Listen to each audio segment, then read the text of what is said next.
maganda siya. Iikot-ikot yung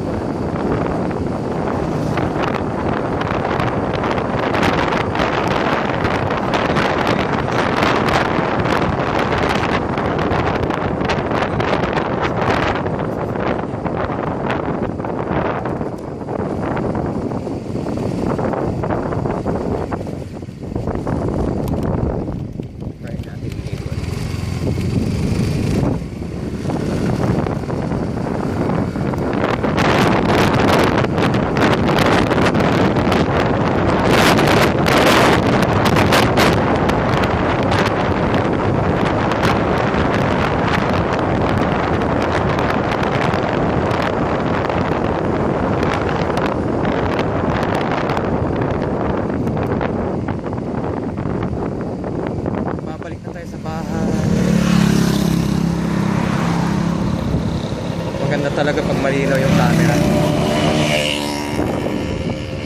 Yung naka-stabilize siya.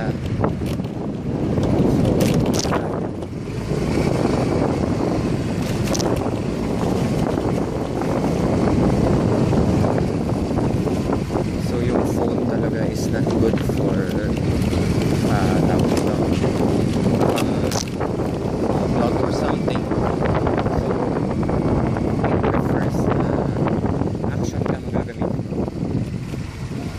So last vibration, maganda yung kanya quality ng lalabas.